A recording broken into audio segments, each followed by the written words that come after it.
Because gravity. They're inferring a whole lot from photos.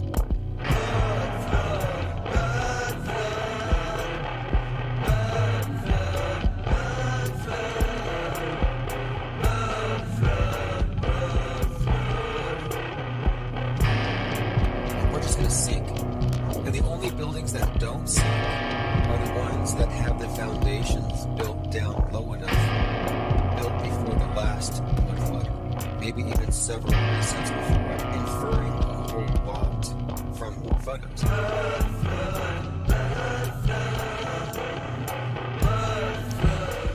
Okay, thanks for joining. Say hi in the chat if you want a wrench. You're listening to One-Eyed Jack and the Shells, Mud Flood. Be right back.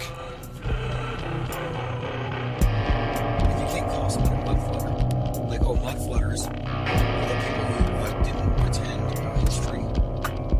That's they say mud flooders skip science and math. Mud flooders skipped history. And they may go with that. I don't know.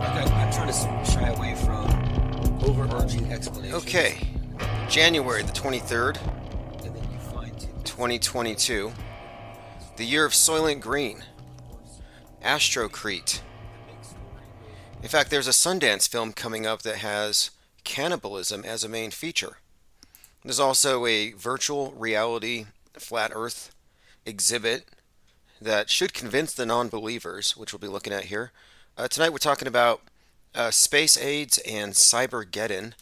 The anonymous CYBERGEDDON, CIA plotting January 25th cyber attack, possibly going after banking, Bitcoin, cryptocurrency, the energy sector, mass transit, military, stock market, and more.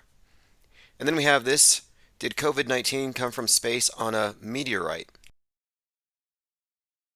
Now, this is not a new story. I mean, it's a new version, but before it became a pandemic, they were already suggesting that C-19, the Atlas comet that was breaking up, might have been the source. And it looked exactly like the comet in the movie Don't Look Up, by the way, which also sort of put the world into a lockdown, but for a different reason. They were like, we got 6 months to live, versus we just got to lock down for a couple of weeks.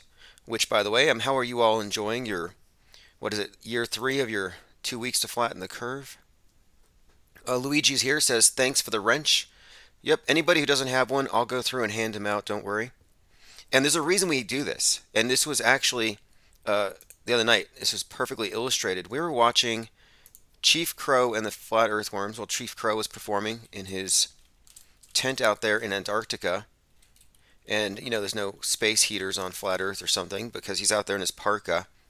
But during his live performance,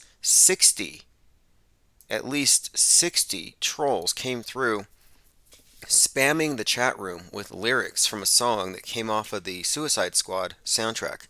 I believe the song was called Heathen, and I haven't looked into it too deeply other than to find out where were these lyrics coming from. What did it mean, if anything? But if you missed it the other night, and I'll play a few seconds of it, Chief Crow did perform for an hour. He does this almost every Saturday night now, so it's almost a pattern. And if you're on my newsletter, you'll be getting an email blast whenever something like this comes up. It was Chief Crow live from Antarctica, psychedelic third-ear pine cone. And yes, the troll activity was so intense, 60 different sock accounts by the same person, that he actually had to hand out wrenches. And when I first started the channel, that was a thing where we had almost more trolls than anything, and we had to hand these wrenches out just to make sure that we could maintain some semblance of a sane chat room. Let me go ahead and play a second of this. This is Chief Crow live from Antarctica, psychedelic third-ear pine cone. If you missed it, again, next Saturday I would check in.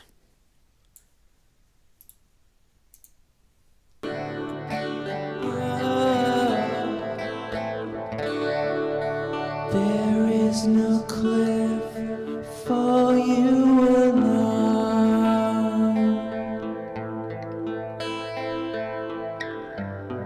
The blackbird moves on to the new sun of dawn. It's from The Edges in Your Mind live. Again, I'll put a link in the chat if you haven't had a chance to watch that or listen. Again, another reason to get on my newsletter. You won't miss any of this. Joined by Thirst for Truth, Kevin 44, River of Junk. Thirst for Truth is one of our resident Mandela Effect debunkers here.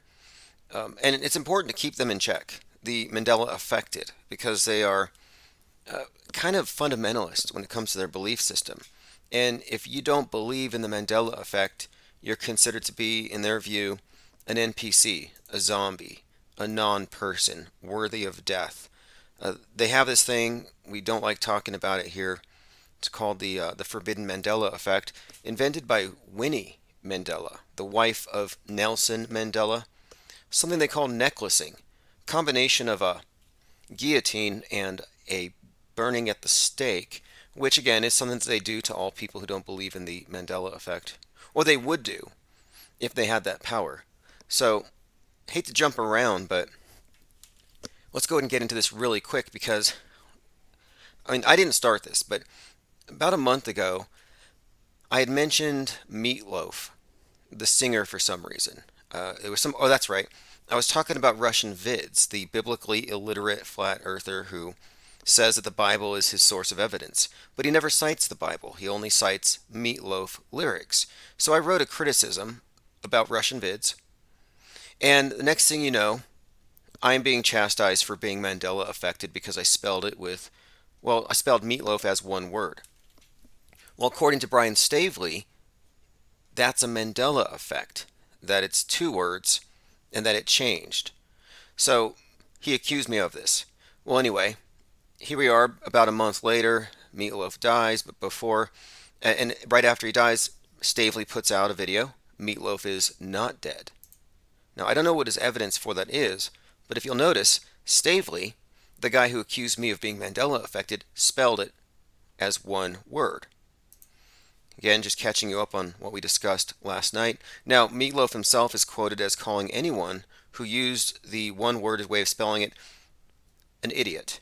He says, "When I see my name spelled with one word, I want to slap and choke people. If you spell it with one word, bottom line, you are an idiot."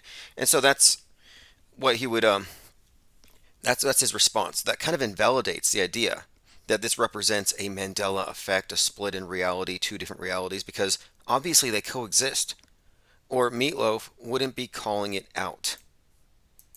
So I asked Brian Stavely to go ahead and apologize to me for accusing me of being Mandela affected or infected, and he called me a troll and pretty much ignored it.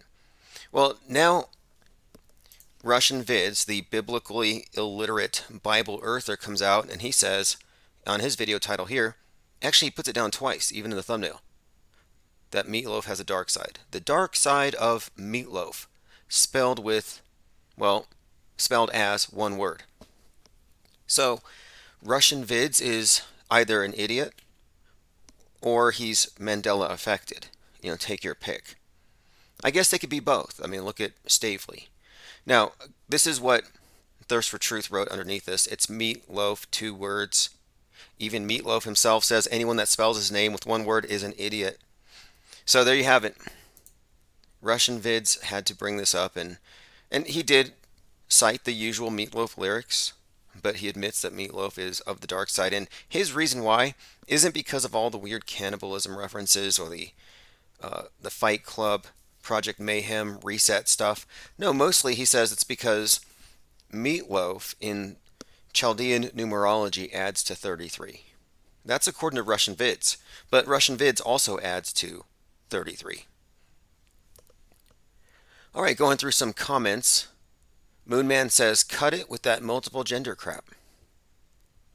Well, okay. Infinite Muse says, Salty Wrench, smash that CC spam bot. Yeah, you were there when Chief Crow was getting hammered by bots. There were 60 of them. Unbelievable. Okay, so let's go ahead and catch up on today. Again, I'll say thanks to everyone who participates in the think tank in the chat room. A lot of penguin-based art. So if you do anything penguin-related, or you want to, that's the place for it. Ivar says, can I be a Mandoozled idiot? Mandoozled, yeah. Yeah, the thing is, I understand why people fall for it. It's a false explanation. Like, I'd hate to say someone's an idiot. I'd say it's more about hubris and pride and the inability to accept that one is wrong. It's like, well, did you misspell the word or did the dictionary get it wrong? Like, think about the arrogance of someone who's pointing at a dictionary 3 times older than they are, like an old dictionary. It's like, no, the dictionary is wrong. It changed. The Bible changed. I didn't misremember this biblical passage. In fact, let me get into this. This is going down to a strength. We started talking about space AIDS and CYBERGEDDON, but there's a couple of other things. Let's go into this first. Okay, we have strange things tonight as well. I got a bombshell for all of the people who still believe that JFK Jr. is their savior. I got something for that. We'll get to that here later, though. But there was something else that came up today, kind of worth looking at. It was a Flat Earth children's video that Mark Sargent put out today. He turned the comments off. I don't know why. I mean, it's innocent enough, right? Just what's wrong with reaching out to children, I guess. I mean, it's kind of strange. On one part of the video, and it's all Muppets. It's like a bunch of, like, literally like rapping Muppets. But in one of the videos here, one of the clips, it's like, go look at the stars for yourself and you'll see the earth is flat. But remember to ask your parents' permission first. Here you go. Mark Sargent uploads Flat Earth Kids video and blocks the comments. Now I'm bringing this up because in this video, you actually have a Mandela Effect rap that I want to play since we're getting into the Mandela Effect. And what's more, there's actually a Muppet version of Brian Staveley. So Brian Staveley, Bandoozled Muppet. Here it is. This is the actual picture of it. So if you're looking at the screen, the guy on the left, that would be Brian Staveley. It's a life-sized Muppet. But yeah, it's a Muppet. And let me go ahead and bring it. I think I actually have it queued. Here we go. And this is from Mark Sargent's latest video, The Flat Earth's Kids Show, which rips off a lot of Sesame Street characters. Like, there's some trademark violations here. But I'm going to play a Muppet rap featuring Brian Staveley. It's a Mandela Muppet rap. Good cookie. Okay, again, that's a stolen character as well. They stole Cookie Monster. They're stealing all kinds of Hanson characters. I don't know how they get away with this blatant trademark ripoffs. This is a obvious infringement. Okay, here we go. Mandela Rap Broadcast Kings. This is by that flat fellow. It's not bad. This is your dose of reality. Yeah, look, someone whip out the cake, cause it's time to celebrate. We gon' stay up late, cause it's Brian's birthday. Yeah, the boy deserves. Now, when was Brian's birthday? Happy birthday, Brian Staveley. I thought it was in November. I thought he was a Scorpio. Maybe that's a Mandela Effect. Celebrate. We gon' stay up late, cause it's Brian's birthday. Yeah, the boy deserve that respect. Put in the song to the Mandela Effect. Cause we know Timmy never fell into a well. And blue pill people. Okay, so if Timmy never fell down the well, because, wait, I thought he did fall down the well. The whole thing is he fell down the well. See, they got their own Mandela Effect wrong. Timmy fell down the well according to the Mandela Effect, but there's no evidence for this, and they don't know how he came out of the well. How did they get him out? The Mandela Effect. Cause we know Timmy never fell into a well. And blue pill people all live in fairy tales. Most of the sheep think it's mythological, but Monopoly man never had a monocle. So you're a sheep if you don't believe that the banker on Monopoly had a monocle. Now, I know this is torture. Let me go ahead and get to the part where Brian raps. Here we go. Feel a dose of reality.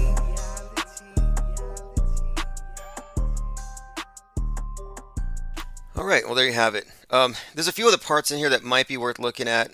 But again, this is a Flat Earth's children's show comprised of repurposed Sesame Street Muppets and cringy sock puppets communicating directly to children.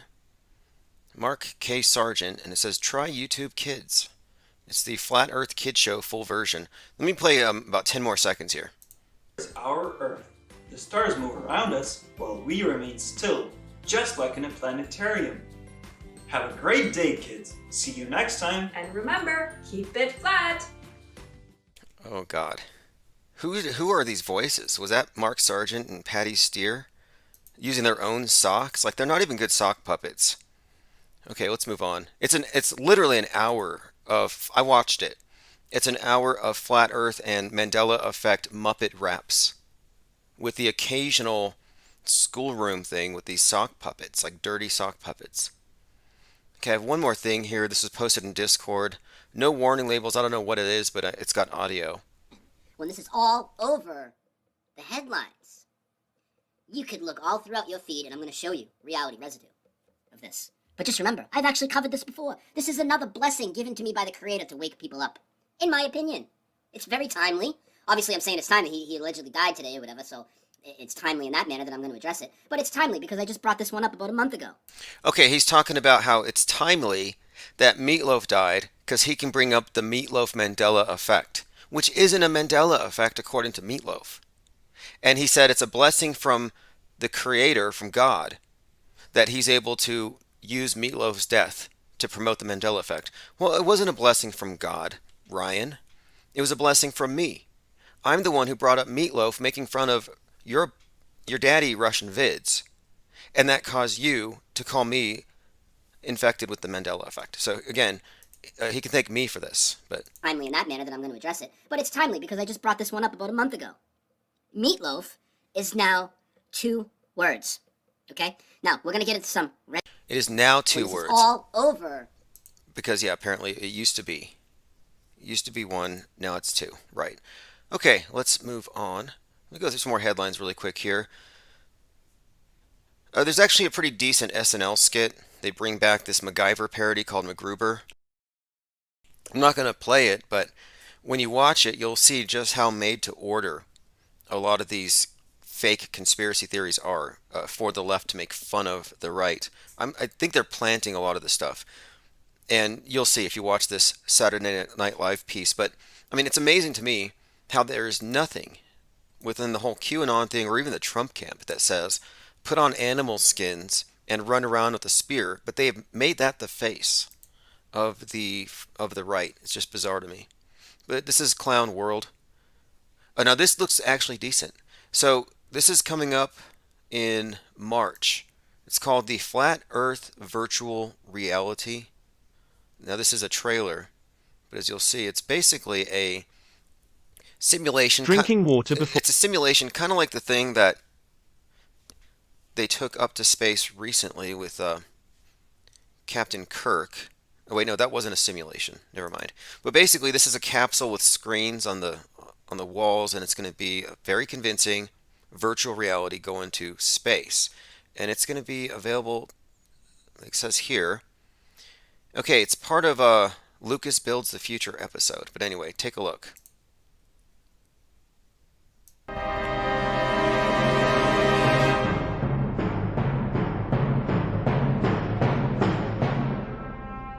Okay, so it says embark on a journey, flat Earth, and it goes through. It says built with flat earthers in mind. The Flat Earth Virtual Reality. So yeah, it's ascending into space, and the Earth is flat. It'll be available in March.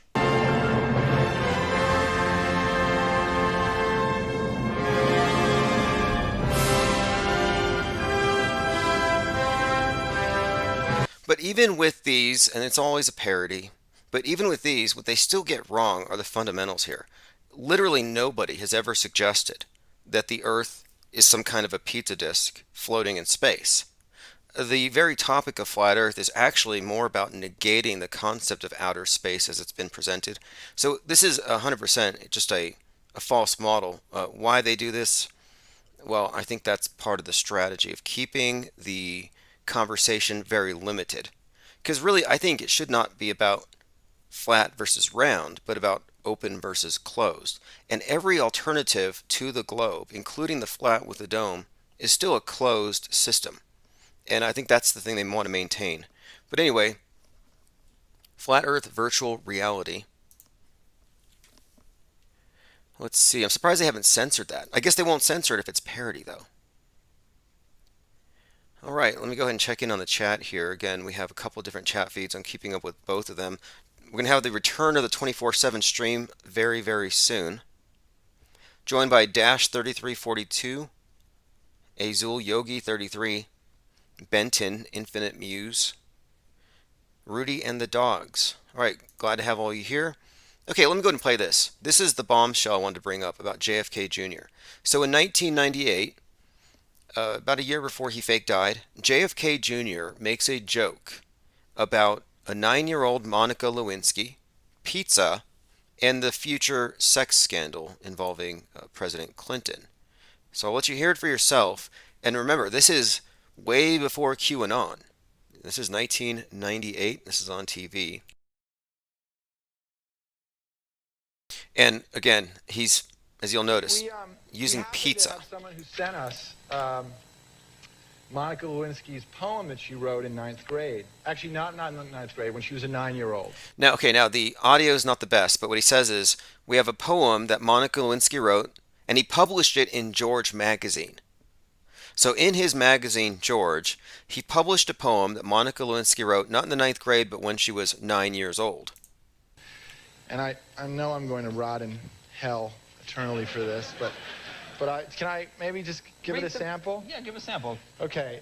Now, he says he's going to rot in hell for this. So in other words, he's reading a poem that Monica Lewinsky wrote when she was 9, in which she describes herself as a piece of pizza, basically. It's written, the poem is a poignant rumination on how, quote, I can be a delicious lunch, dinner, or breakfast, if you're weird. She goes on to describe herself, quote, as a round and flat piece of dough with lots of topping. I am a mouth's best friend. I make you say, yum, yum. Okay, now listen to what Jay Leno says. So again, this is Monica Lewinsky, 9 years old, describing herself as pizza. And this is published in George magazine, and it's being brought up here with Seinfeld and Jay Leno. And now what Jay Leno says is even more interesting. It's amazing how kids know at a young age what they're going to do with their lives. So it's amazing how kids know at a young age what they're going to do with their lives. So here's JFK Jr. and Jay Leno laughing about 9-year-old Monica Lewinsky knowing what she was going to do as an intern when she grew up or whatever. Again, very, very strange considering the whole context here of pizza being a term used by Democrats to reference children, and then Lewinsky growing up to work for the president. So there you have it. JFK Jr. joking about a 9-year-old. So did he know something then, or did he find out later? And how much later? Because this was like right before he fake died. Just questions. All right, let's see. We've talked about, this is a new one. There's just so much hero worship and just fantasy from these QAnoners. Now Melania is the Queen of Russia, the granddaughter of Anastasia Romanov, daughter of the last Tsar of Russia. So there you have it. This whole thing about royalty coming to save us is just one of their fixations. So they actually see, just to put this all in context, they see JFK Jr. as America's crown prince, kind of like Princess Diana. And both Princess Diana and JFK Jr. are believed to have faked their deaths, and they're both coming back. He's exposing the dark underbelly of politics. She's exposing the dark underbelly of the royalty. Michael Jackson is doing the same for entertainment. There's a whole list of them. Soon to be resurrected, dead celebrities, I guess. But when? It's like, when are they going to save these children? Save the children, 2015, 2016, 2017. Then it's like, okay, wait, save the children? Now you're talking about Trump 2024. By the time he gets into office and he can do anything, it's going to be save the disaffected teenagers. They won't even care. They'll have grown up in the metaverse, in the basement of some NWO, babysitting place, wherever these children are kept that need to be saved. Like, they're not going to want to be saved by the time you get around to them. They'll be indoctrinated. And same thing with these dead celebrities. Like, when are they coming back? They're all going to have canes and wheelchairs by the time they do. The children are growing up and your saviors are growing old. Like, they need to go ahead and just do it already. All right, let's move on. Virus from space. We talked about this again. Did COVID-19 come from space on a meteorite? It's a theory. Apparently now it's safe to talk about things that were once disinformation. Even Bill Maher is out saying that people have mask paranoia. And he's one of these left-wing gatekeeper types who's he's not even close to right, but he's got friends on the right, like Ann Coulter. So he's kind of able to reach across the aisle and sort of temper the left-wing orthodoxy a little bit with some of what the other side believes. And so they seem to be kind of bridging that for some reason. I mean, I still find it bizarre that there are people who are just now figuring out that the whole thing was a major psychological operation. It only took a couple years. All right, we talked about Mark Sargent's Flat Earth's Kids Show. And again, it's very questionable to me. Just why would he block the comments section? Doesn't he want people to talk about this great video? That kind of stands out as kind of weird to me. I got a picture on the screen if anybody wants to research this. It's the Grand Man of the Zohar Masonic. It says here, the Zohar Masonic poster of the Grand Man. That's what it is. So the Grand Man, if you look, it's some kind of, I guess, god or whatever. And around his waist you have the planets and the moon and the sun. And then above that at his heart level, you have the zodiac, so that would be the stars, I suppose. And then he's standing on the world, 1 foot on the ocean, 1 foot on the land. I don't think it's a ball. Anyway, it's an interesting image, so if anybody is familiar with it. First I've seen it. If you want to call in on it. I've been looking at some of these old images from Manly P. Hall's books. Just trying to get some ideas here about what all this stuff means, because the elite who control the media and all the religions have a great deal of interest in this astrology thing. And that's why they screw with our cosmology so much. And it's not even that I would say, hey, the earth is flat. I would just say, how do you know that it is what they say it is, the way they say it is? Because there's a lot of room there for doubt and speculation and conjecture when all you're given are, well, bad secondhand accounts from obvious liars and crisis actors and cartoons. I mean, what is space? Cartoons? CGI? I was having a conversation with this earlier in Discord. It's like, it seems like when they go above a certain altitude, above the Kármán line, you see a lot of pixels. And then when you look at things really small, like graphene, or images of the DNA or whatever, it's like, wow, it's all cartoons and pixels. Like, are we in a pixel universe? And that you just can't see the pixels when you're in the matrix, but that, when you talk about something that small or that far away, they always defer to pictures. I don't literally mean that, but you could make that case. I mean, how many times have you seen astronauts turn into pixels or pixelation? Look at this one here, Sundance. This is the one. Sundance has a film. Disney focuses its searchlight on horror cannibalism with charmer who cuts up his dates and eats them.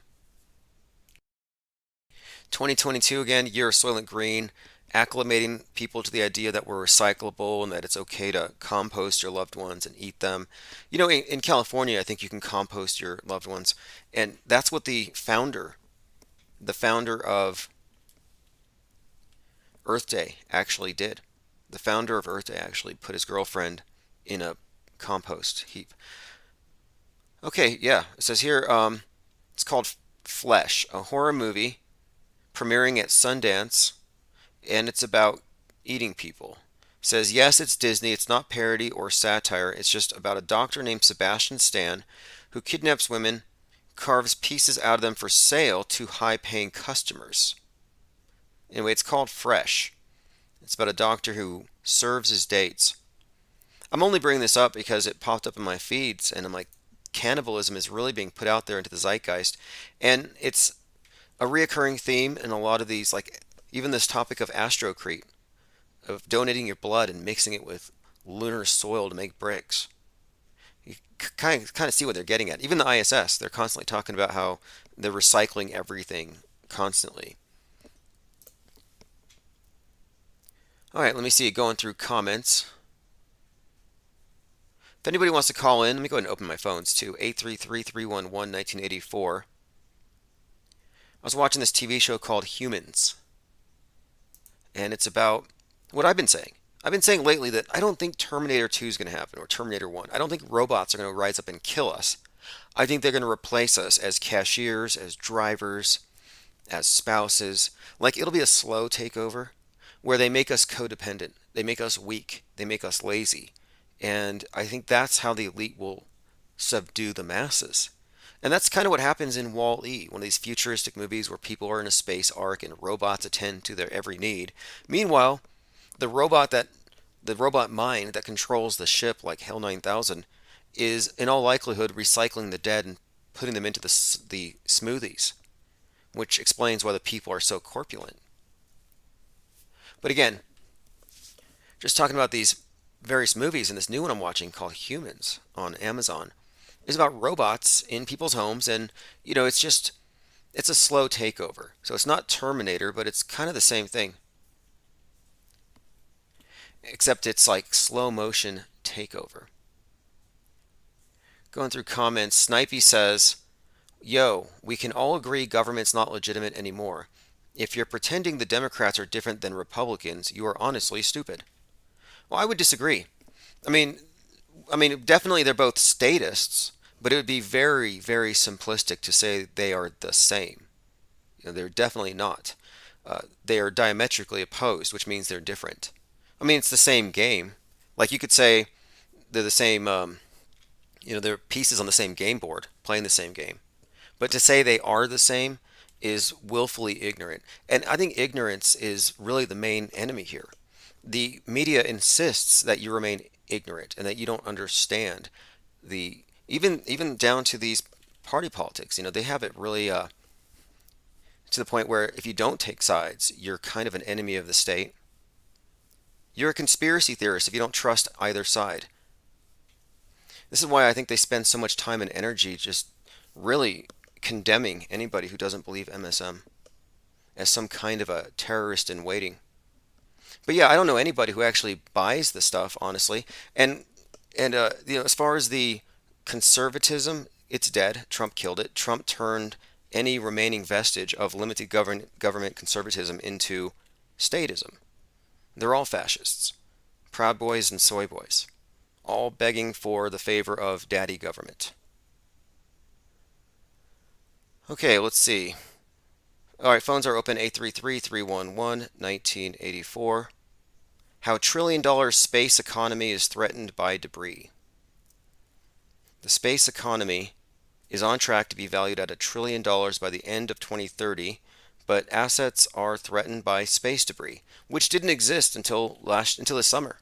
Space junk didn't really exist. It wasn't actually happening. It was just hypothetical. And they made it real all at once. And it didn't take long, if you notice. They can just turn it on at once. It's like aliens, not real. If they want it to be real, they'll be real starting tomorrow. Masks? Oh yeah, if you don't wear masks, you'll die. Now it's a paranoia to wear masks, according to the same people who were pushing mandatory everything just a few months ago. They all just flipped the script on us. Emirati astronaut tells of life in the Russian isolation pod that simulates a moon mission. So you'll notice here that preparing to go to outer space in every instance involves confinement, close quarters, living in a small room with lots of people, basically prison. And I've been saying for a while now that the outer space communes, that's what they are, communes or gulags, that these are all just prisons. They're work camps. There's really no other way to describe them. It's a work camp, and they've dressed it up as progress to fool all the capitalists, and it worked. So capitalists are thinking, $1 trillion space economy. No, it's all a hoax. I mean, they'll take your money, but it's just an extension of the global warming hoax. And that's one of the major ironies of this thing, is that the people who figure out that global warming is a major hoax, not just to make Americans less competitive because we have to obey the regulations that they don't. It's not just about that. It's actually about the ideology of communism and taking away property because property is bad for the environment, getting you to believe you have a carbon footprint, that your very existence is essentially like that of a tumor on the side of the earth. Like, it's all changing your view of the human race. That's what space is about. And if you notice, all the space movies are dystopian. You're in a space ark, you're in a confined area, you're on a distant outpost. It's not exactly freedom, even though there's a lot of empty space. But that's a reoccurring thing here, and I think they've been using, for the most part, movies to sell people on space as progress and the end result of free market capitalism and technological innovation, when no, it's just a utopian vision to actually get you to disabuse yourself of the idea that you ought to own anything. You're going to Mars. You're not taking your house or your car or even anything. You're just going up there to be a worker ant, like a drone. Did you see those NASA posters? Like work on Mars. They said like farmers wanted. I mean, it all looked like here Mars explorers wanted posters. Farmers wanted for survival on Mars. Got a green thumb. So you have all these communist style posters. Be a farmer on Mars. And the thing that stands out to me the most about these posters is how they idealize the worker, and that the worker doesn't have a face. It's just that, like these, that's why I said like ants or drones. Be a farmer on Mars. We live in a life, I mean, they glamorize it, but I'm saying, well, you're in a life support system. You are now part of this collective.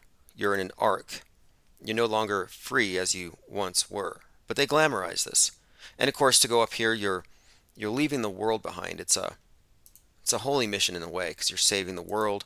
This is, again, I think this is all just utopianism, and that outer space is a replacement heaven for the atheists. Just like they've replaced the devil with COVID and God, the angry God that floods the world, with the angry globe that will flood. Work the night shift on Mars's moon. Technicians wanted. Teachers wanted on Mars. Got to have woke Martians.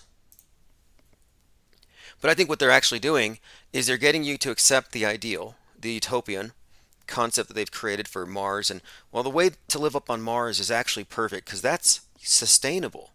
They could go on without us, but we're not sustainable because we're still plundering and raping the earth. So they want us to see how they're living up there as superior, so we can bring it down. So on Earth as it is in Mars, or on Mars. And if you can accept the premise, and this has already been spelled out. King Bezos actually pointed this out in 2017, that if you want liberty, you're going to space, because Earth is going to be locked down, civilization of stasis to save the world. Commenter says, you got to make posters like that. That'd be great. Oh, I like the style. I really do. And I could do that. That'd be kind of interesting. Flat Earth explorers hopping the ice wall, roaming with the penguins. And it wouldn't, I mean, I wouldn't necessarily limit it to that. But yeah, I think you're onto something. Ivar says, Mars is not a vibe. Well, the age of Mars is technically what we're entering. I mean, you hear about Aquarius. Everyone has their own explanations. But when it comes down to what they actually practice, the occult secret societies, they've already proclaimed this the age of Horus. And this is true, especially for the space program. Jack Parsons was one of these who believed in this age of Horus, who is the Martian god in the Egyptian pantheon, falcon-headed, kind of like the falcon head on Falcon 9. Again, Musk. Another connection between Musk and Mars. It's all very interesting when you get into the symbolism here. But you're looking at the age of Horus is the age of Mars, and it's said to be to replace Christ, the dying and resurrecting male god. And apparently, according to their beliefs, before that one it was a goddess. So they see this new age as a perfect combination of the god and goddess, an androgen, more or less. So I think the whole space program and this changing of our society and this idea of becoming multiplanetary, I think it's really about changing us in a different way.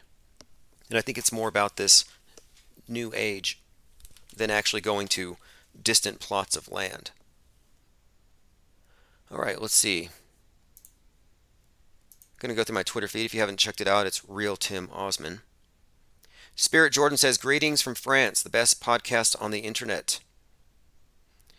Yeah, thank you for that. And thanks for joining. And probably the same time tomorrow, but the Dark Matter Digital Network is going to have Infinite Plane Radio on set time slots, which is something to look forward to, because you'll notice that when we have a routine at a certain time, the numbers steadily increase, as do the number of back-to-back calls. We get better intel. It's always more fun. And if you don't know, you can find Infinite Plane Radio on pretty much every single podcast platform out there. Apple Podcasts, Audible, Google Podcasts, Spotify. Search Infinite Plane Radio. We're on iHeart. Impossible to not find us now. Podchaser, music.amazon.com. Anyway, this is all part of the efforts in the last year to expand laterally to as many places as we could. Same with the newsletter. If you go to timosman.blog or just subscribe at infiniteplanesociety.com, I publish my newsletter in as many different places as I can as well, for a lot of reasons, but mainly it's because I want to avoid the trap of not only being censored, but of being misrepresented by some troll. And a troll would have to work very, very hard to drown out a lot of this. All right. FaZe Polish says Mars is about nugget and caramel coated with milk chocolate. Did you guys watch that Mars TV show on Netflix? If you want to know the score, that's it. That's where they're going. The Mars TV show was a mix of documentary plus real footage plus future plus past interviews. And if you woke up from a coma and you missed the last 5 years, if you watch that, you might think we actually went to Mars. But it has two groups that go to Mars. You have these space cowboys from Texas, and this is where the space cowboy narrative comes into this whole story, because Jeff Bezos. I don't think Jeff Bezos could ride a horse. I don't know if he's a cowboy, but he wears a cowboy hat when he goes to space, and that's because they want to convey the idea of space cowboys, the billionaires, the capitalists. They're reckless. So on this TV show Mars, the space capitalists go up there to drill for oil, and they cause an earthquake, and they almost kill everybody. Meanwhile, the scientists, which are run by females, cis females, so you got space cowboys there for the money from Texas, putting their drills into Mars in order to get oil. You can kind of see the idea here contrasted with the female scientists looking for life. And just as they discover life on Mars, the other guys cause an earthquake and screw it all up. And they said, we can't repeat on Mars what we started on Earth. And this is not a new storyline. In science fiction, there's been this ongoing thing about the whole point of Mars is a reset. And this is where reset thinking comes into the whole equation. With this whole World Economic Forum, we were already in a state of crisis. We can't go back to normal. The idea of the reset means you have to destroy what came before and build back better. And that's what this is about. So these movies that are telling us about how we're going to go on Mars, it's to illustrate what's going to happen here on Earth if we don't change. So we need to stop the space cowboys. We need to stop the capitalism.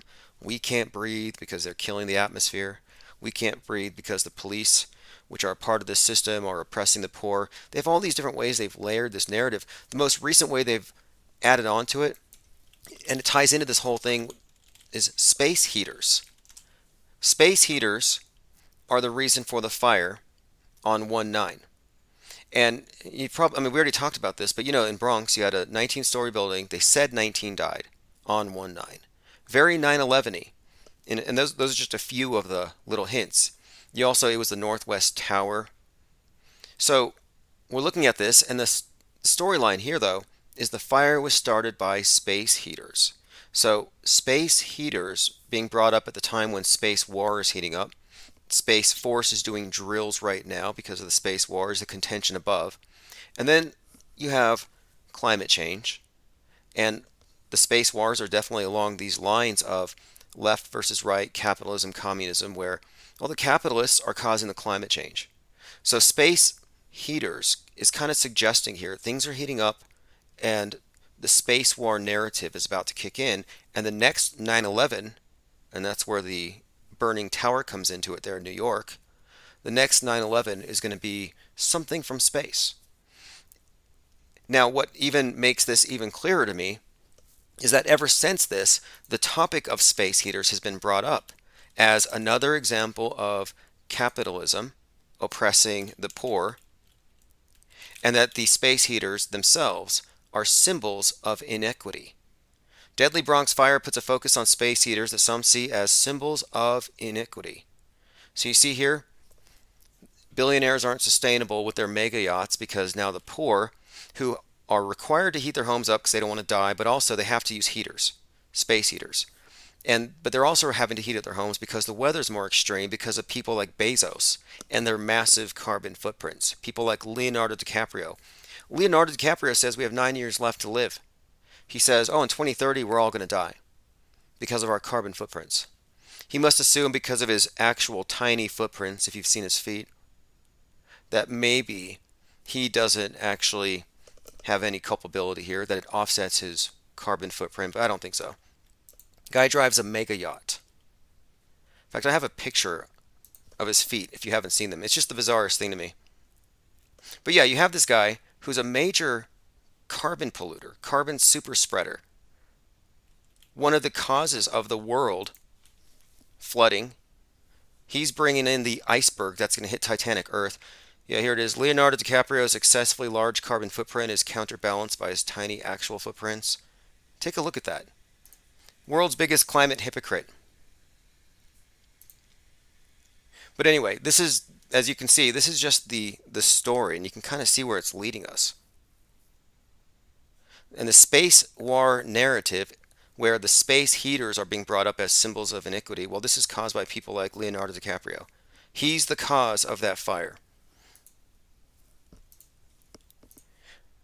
And do we have a precise date? No, but I'm pretty sure Don't Look Up is preceding it. Like, the reason why Don't Look Up just came out is because they're about to do something. Like, I don't really like to put specific dates, but if you notice, every new film on Netflix has stuff falling from the sky. The next major one is Moonfall. Why is that such a reoccurring theme right now? Well, for the same reason that right before COVID-19, every movie out there was about a pandemic or a virus or lockdowns. And we can point to many of these things. Like, you got to check out Abigail or Utopia. But my point being, it's a reoccurring theme. It's a pattern, actually. We have seen a pattern here where they inundate you with the imagery that you need in order to, open the Overton window, get you open to certain possibilities that weren't there before. So here's a movie called Abigail from 2019. A young girl, Abigail, lives in a city whose borders were closed because of an epidemic. Abby's father was one of the sick. But now she finds out that the epidemic was fake. And why? They locked everybody down because they needed to track down anybody who could do magic. So it's kind of a Harry Potter type of thing. But the point is, if you replace magic with critical thinkers or conspiracy theorists, you get the same story. I didn't watch the whole thing, I listened to it. And I heard a lot of the same key words, like about masks even. So again, I'll play a trailer for a few seconds here. This is called Abigail 2019. But my point is, if you paid attention to the movies and the films that were leading up to 2020, you can kind of see how they were preparing us. And so in the same way now, we're definitely being prepared for the sky to fall.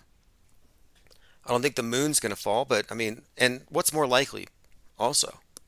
Some random comet or asteroid? I mean, they keep saying, oh, if we get hit by an asteroid, it's because Elon Musk's Starlink satellites blocked our view. They have these things, they say these things, but you can't predict that. But what you can predict or cause at any moment is a space war. So I'm waiting for China to shoot down the DirecTV satellite, and that'll kick it off. Okay, here's a short clip from Abigail's trailer. Look what I have. Now this sphere contains all my thoughts about you. You keep it with you always. Now this movie also has an Inquisition. My father was taken. I want to find him. Everyone sheltering infected persons will be considered a traitor and will be charged. So her father was taken into quarantine, and then you hear the voice here. Anybody taking one of the infected into shelter will be charged with something. But the whole movie is about a quarantine, about lockdowns, and finally, there is no epidemic. It was a false narrative used by the authorities to round up anybody who had the ability to use magic. So just replace magic with critical thinking and you have the story.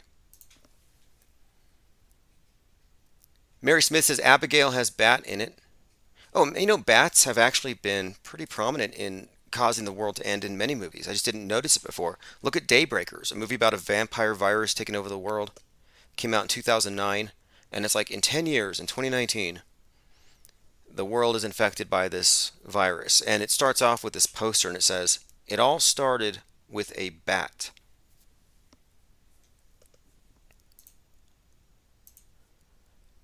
All right, going through some comments here. Maximilian says, "I just finished Utopia. How did something like that fly during a supposed pandemic?" That's what I was wondering. Because you had the Bill Gates-like character played by Cusack with the fake meat, just like Bill Gates, creating a fake virus, and they even use the term false flag, so they can set up a quarantine where they have crisis actors in the movie pretending to have a virus so they can pretend to be cured by the vax, so they can sell the world on the vax to save the children. That's another 2020 reference in advance, save the children. And then you had that one individual kneeling for the vax, so they have kneeling. Then it turns out that the entire agenda was to scare the population into vaxing the youth so that they could sterilize them, so they could stall the human population growth for 2 years. No, I'm sorry, 2 generations. To save the planet, of course. Infinite Plane Radio. If you want to call right back. By the way, I have a couple of voicemails. Good morning, Tim. This is Echo Charlie. Last night, a guy on D-Live was going through some old Meatloaf movies, and there was a scene where he exploded in a big mess of blood. Infinite Plane Radio. Greetings, Tim. It's Five. Hey, what's up, Five? How are you doing tonight?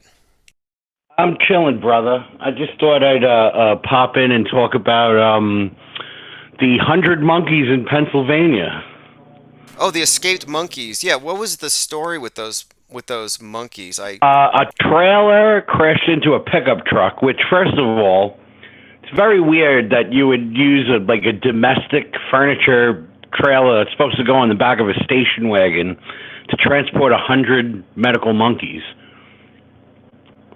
And then, these are the Macau, I forget the correct terminology. I'm going to try to Cyanomungus. I'm going off my brain, so, there's probably, I didn't say it right. But these are called Cyanomungus monkeys. These are the monkeys that you find in Asia that will steal your sunglasses and then trade them back to you for food. Okay, and so they're used for what? Medical? You said medical monkeys. Are you being used for what? Experiments? Yeah, these are a rhesus monkey species that is claimed to be the reason why some humans have Rh positive blood. You know the rhesus monkey gene. Right. Okay. And they're kind of like a baboony dog snout type of monkey, but they're some of them are trained to help people, like kind of like those I forget what they call them, monkeys or cardinal monkeys, something religious. They give a term for them, but they're all in the same general family. These are the monkeys that murdered all the dogs that bit. Dog bit a baby monkey, and they were throwing the puppies off the roofs and stuff and murdering all the wild dogs in India. Yeah, I saw that story. I saw the story, and that looked horrific. They were throwing dogs off the roof as like retaliation or something, like gang warfare. Right, and they have turf wars. They have funeral processions when their head monkey dies. Another interesting story was they used an AI, well, I wouldn't say AI, I would say more remote-controlled monkey, and they actually accepted the monkey into their pack in a Nat Geo special. And then the batteries died because, you're not getting your sunglasses back from them. You're certainly not getting your radio-controlled monkey back from them. So when the batteries died, they mourned it, and, we lost a comrade. So, but it's very sad that these such intelligent, creatures that are very close to humans in their behaviors are experimented on. So, if these poor creatures were already at a lab, then being shipped to another lab, they would basically have a well-deserved hatred towards humanity. Because, if you're raised in a lab and all you know is these people treating you like crap. Well, that's something. Is it true though? Do we know for sure that they were treated bad? But I want to bring this up too. In 28 Days Later, one of these zombie movies, it was the animal liberation activists that freed chimpanzees that had a virus that caused, and it was supposed to raise their intelligence, but apparently the virus spread to humans and caused the whole zombie outbreak. So it's a rage Yeah, virus. every medical shortcut to do something good for something always winds up in disaster. If they came out tomorrow and said, "We got an injection for you which will make you a money-winning guru. You will be able to champion the stock market and blah blah," nah, no thank you. No thank you, because I don't need to bleed out of my eyeballs. I don't know. Look, a lot of people are afraid of the vax of the beast and all this stuff, but and transhumanism and where we're going with this stuff, the singularity, and this is all really interesting to me because I happen to think that there are people who are totally for it. And if they could inject life extension, or if they promise that, hey, if you take a shot of this every week, in a few years, you'll be able to upload your consciousness to the internet. We just got to get the operating system in you. People will pay for it. Like, I don't think that you have to worry. If you want to opt out, if you don't want to take part in all the madness, I don't think you're going to be forced into any of it.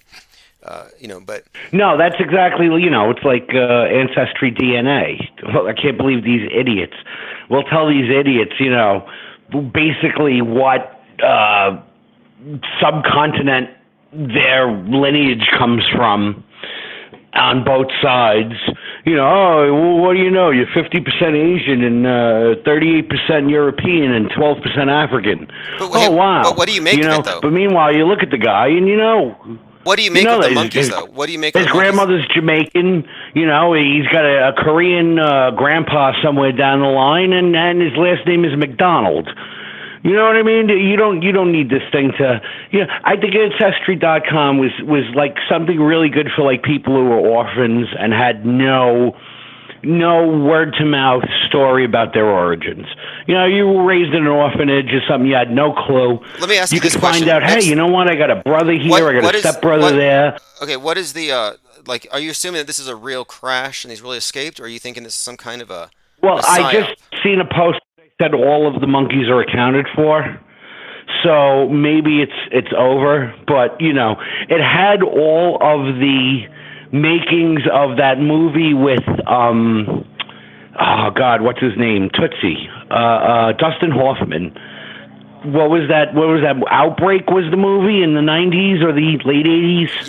Yeah, something like that. It's cliche. That was It's the cliche. monkey was in the lab and it like scratched the guy's arm and he instantly started foaming at the mouth in like 3 seconds. Like, boy, that's some seriously fast-acting bacteria. No, that's so many movies though. I'm already tired of the cliche of all these movies where it's dystopic future. After man does this, after New Holocaust. 12 Monkeys was actually a great movie. I don't know what it is about Bruce Willis, but whenever he's in a movie, I'm not a real Hollywood guy. I don't really like that whole entertainment thing, but I got to tell you, a Bruce Willis movie, he really nails it every time. Unbreakable, Mr. Glass, 12 Monkeys. I guess it's just because he's such a regular-looking guy, right? Is that his thing? He's not so handsome. He's not ugly. He speaks well. Is that the thing about Bruce Willis that makes a good movie? I don't know. I guess so. I was talking to some friends about this earlier today because I recently started going back to the movies because nobody uses them. I basically have a 24 theater megaplex to myself, and I'm not against movies or these actors, and I watch a lot of stuff knowing there's an agenda, but I appreciate the artistry that goes into it. So I'm not totally against them in that sense. But It's definitely a nice slice of Americana. Like I'm like you. I don't necessarily agree with, but I don't agree with and I wouldn't expect you to agree with me on anything. But there's a respect I have for it. You got to think about what was before. We had vaudeville before. So when you went to vaudeville, you got entertained for 12 hours for a nickel. All live acts. You had a juggler and a comedian, and you'd see Baby Lloyd Fauntleroy do a tap dancing act and stuff like that. and it was, a nickel. So why did it go out of business? Because you were given 12 hours of entertainment for a nickel. How are you gonna split? Even with a packed house, what do you got? $4.13. How are you gonna split that among 30 acts? you got the Carter Family Band. There's 38 of them. They came in a bus. Oh yeah, what do you call here's it? your 14. But what do you call it when you're self-consciously, like, you're aware that it's propaganda, but you're entertained by it? Like you know what it is, but you're watching it and you still find it entertaining. It's not so much opposition research or media analysis. There's got to be something else. But I just consider what we do to be an elite form of film criticism, and it also applies not just to what we see on the screens, but to what we see out of the news media and all the various proxies. Yeah, exactly. We're hit with so much bullshit that you're actually treating yourself when you say, I'm going to choose this type. I'm going to choose what type of septic sludge they're going to load into my brain this time. I'm not going to be at the whim of chance. You know what I mean? And so be it. We do need to be entertained. You know about the Roman Empire and panem and circusum. That the bread and circuses was, so at least you're choosing your circus and you're choosing your bread. Well, Zuckerberg has an obsession with Augustus Caesar, and he did his hair, his very high, short cut, bowl cut, because he loves these various emperors, and he sees himself as one, I think. And if you look at the bread and circuses, social media is the circuses of the day. And when you look at Zuckerberg and you look at him in this context, there he is, this emperor, and he's got the circus, and the main symbol is the thumbs up, thumbs down. And I think that it fits perfectly. That we're actually looking at the circus of the time, that it's used to gauge the public. That's where the thumbs up and the thumbs down came from. Was do you want the Christians versus lions? Do we want the thumbs up to let them live, or thumbs down to let the lion get them? You know what I mean? That's where. You know what else came from the Colosseum in Rome? The song that goes dun dun dun dun dun dun dun dun dun dun. That song is actually 2,000 years old that they play at the circus. Oh, really? Really? So it's like if they're like that was they used to play at the Coliseum. Yeah, they found sheet music. Yeah, literally. I hope they play that. I was amazed at.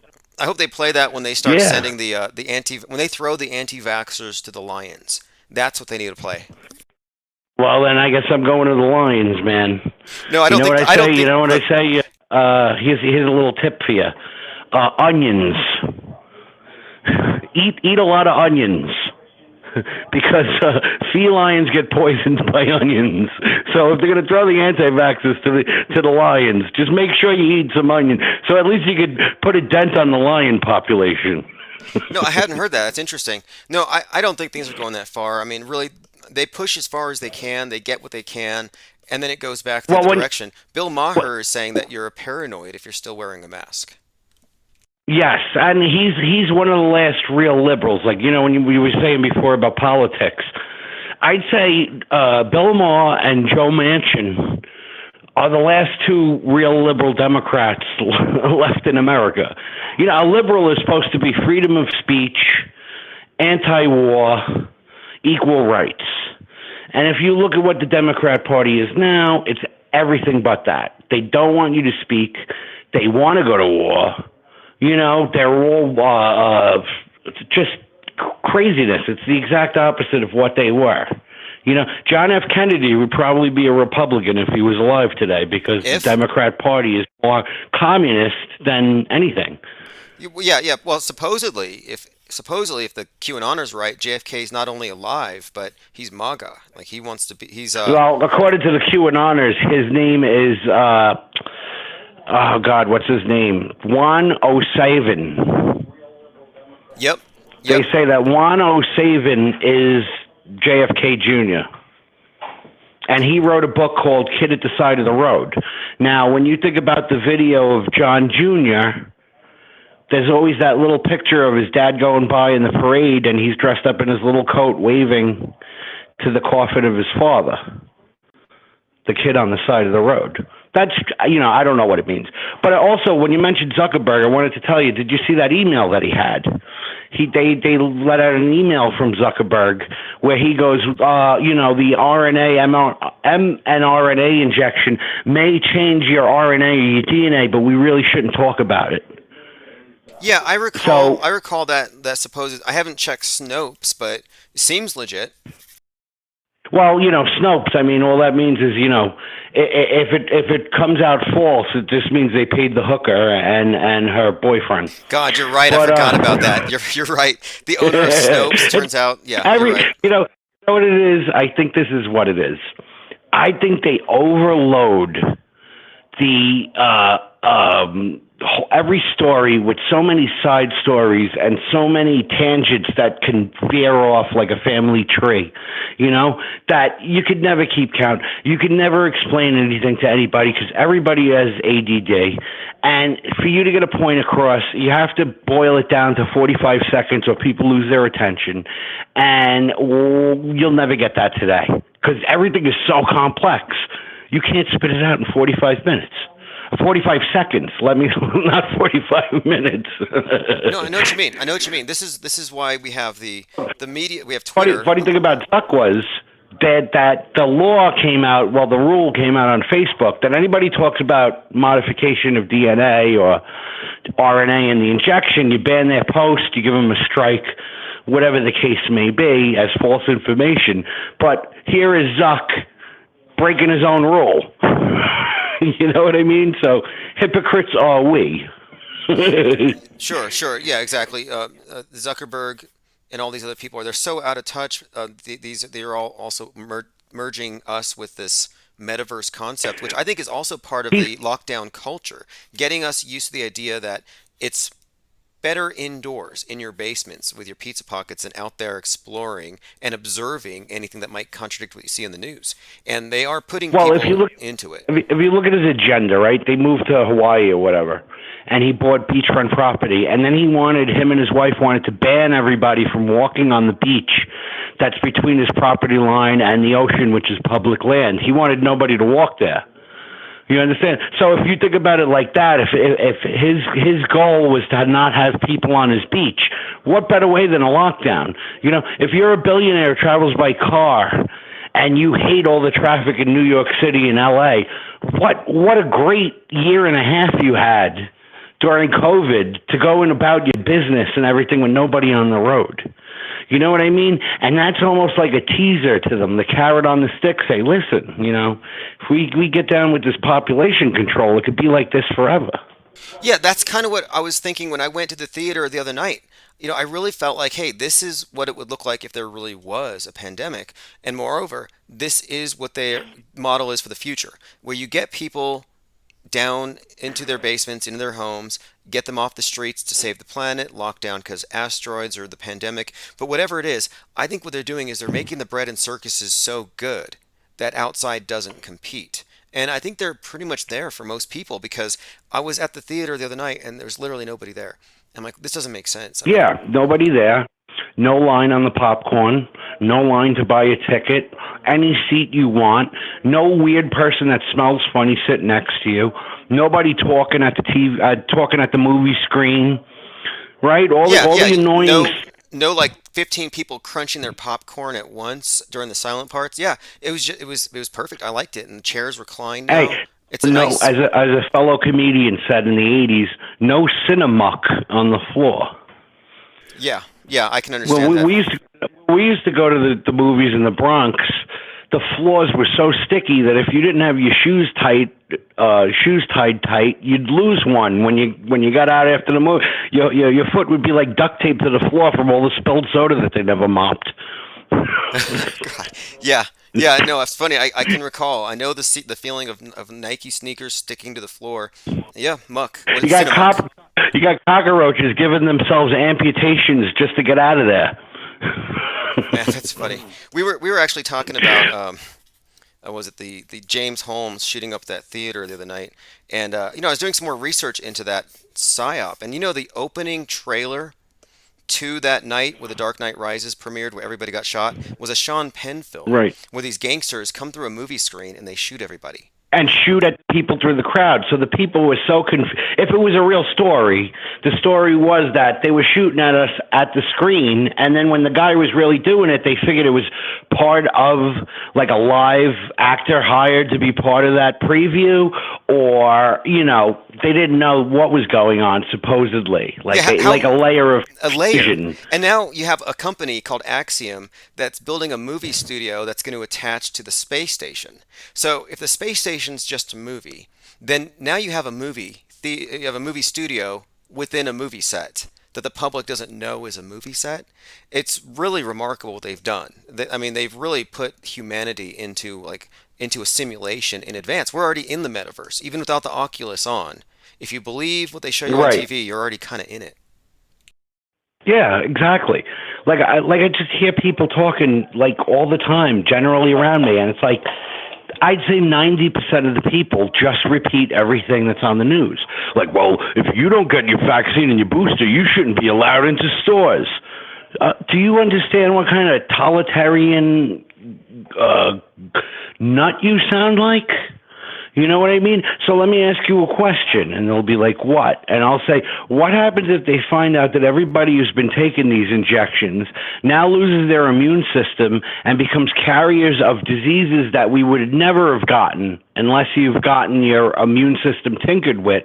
And now they're going to say, oh, everybody who's been vaccinated needs to go into a camp and can't go into a store and can't be around out in public because you're producing a whole new class. You know, these people don't even think about. They never reverse the narrative or what's being said to make them think about maybe this could backfire on us. You know what I mean? Yeah, we're past the point of no return. And I was watching that movie Humans today, and in the movie, this character mentions John von Neumann, the guy who came up with the concept of the singularity, this point of no return that I think we've already kind of passed here. But the guy's name was John Newman.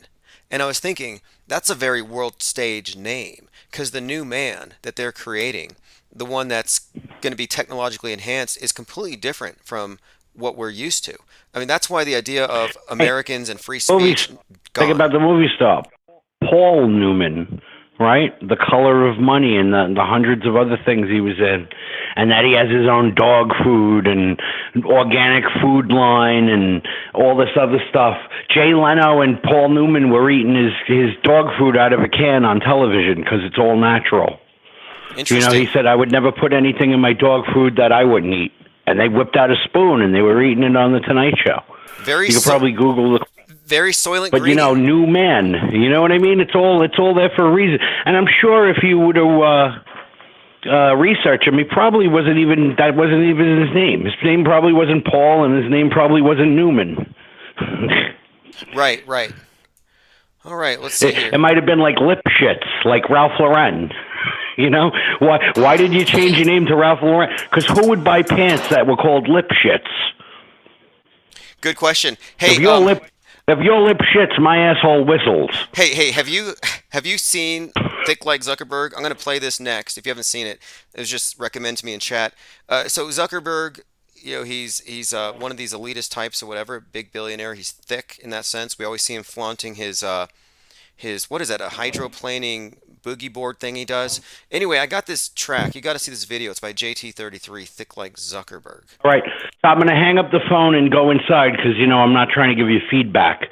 Awesome. So I'll hang up and on the side listening. And good night to all my fam out there in the chat room. Good night, brothers. All right, thanks for calling, everyone. That's 5 minutes of fame. I'll be right back. And this is Thick Like Zuckerberg by JT33. Thick like sucker, wide like a trucker. Sell all your data, you suckers. I'm a bad motherfucker. Word to your mother. I'm thick like Zucker, wide like a trucker. I'll sell all your data, you suckers. Bad motherfucker. Word to your mother. Yeah.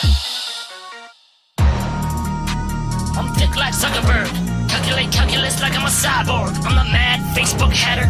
They model my profile after data, the Star Trek character. Bringing the beats up, be shaking your bladder. I'm blowing a hole through your speakers. I'm looking like Sesame Street speaker. Call me the king of the socials. I'm a media mogul, letting you post till it satisfies you. Steal all your info and hand it to advertiser. I'm thick like Zuckerberg, throwing a fit like it's Asperger's. ZDD ain't can shit on me if you think that I'm not. I ain't typing a search. If you think that you're scared, bitch, go to church. Gonna be leaving this earth. I ain't human, yo. I'm thick like sucker. I'll sell all your data, you suckers. I'm a bad motherfucker. Word to your mother. I'm thick like sucker. Ride like a trucker. I'll sell all your data, you suckers. I'm a bad motherfucker. Word to your mother. I'm thick like Zuckerberg.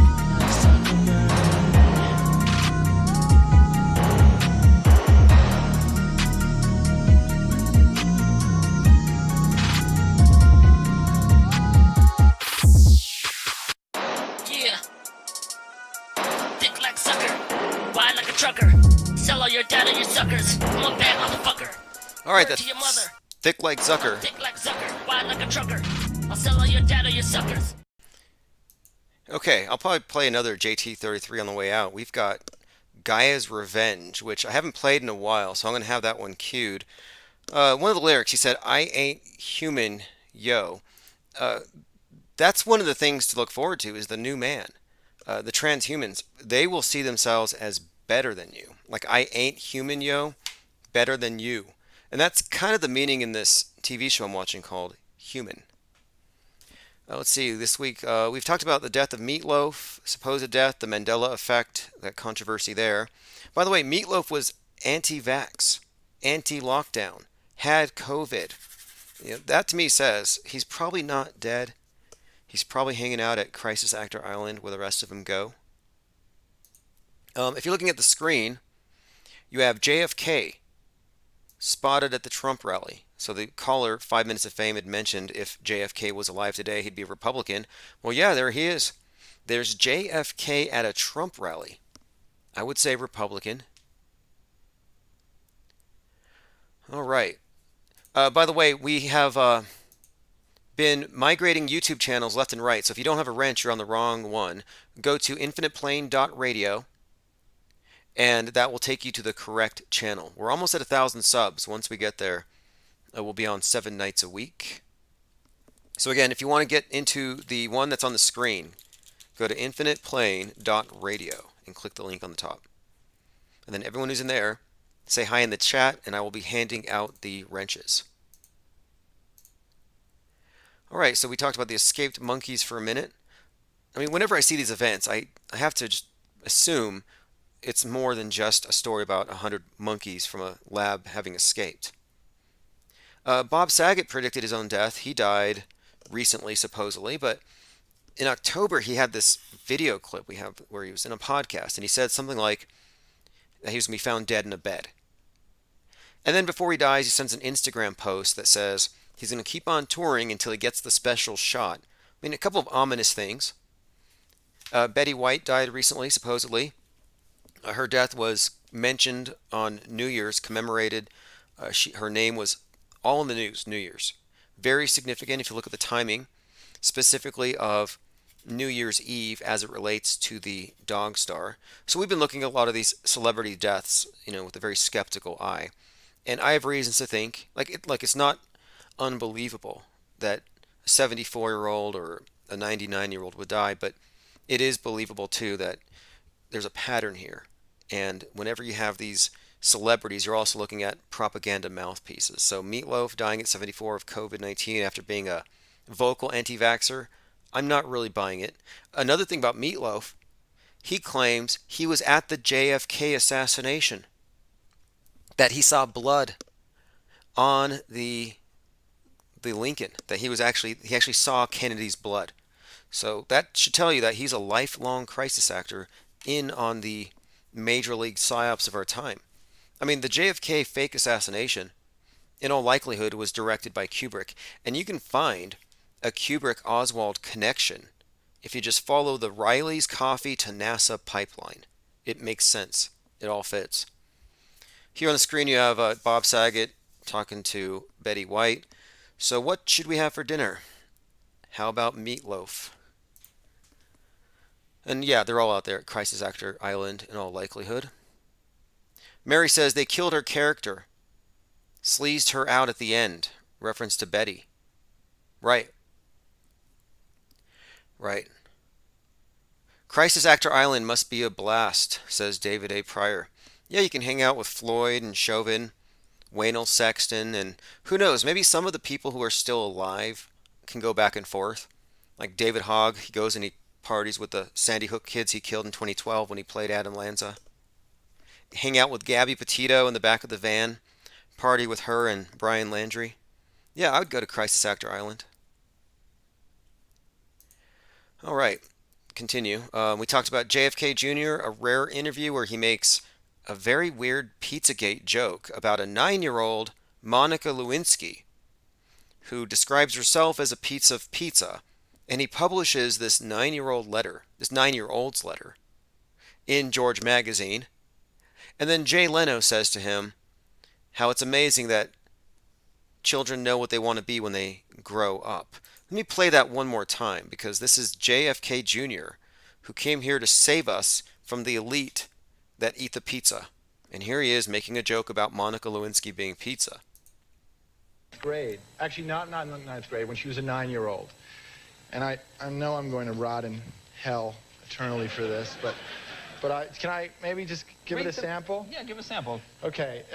It was written, the poem is a poignant rumination on how, quote, I can be a delicious lunch, dinner, or breakfast, if you're weird.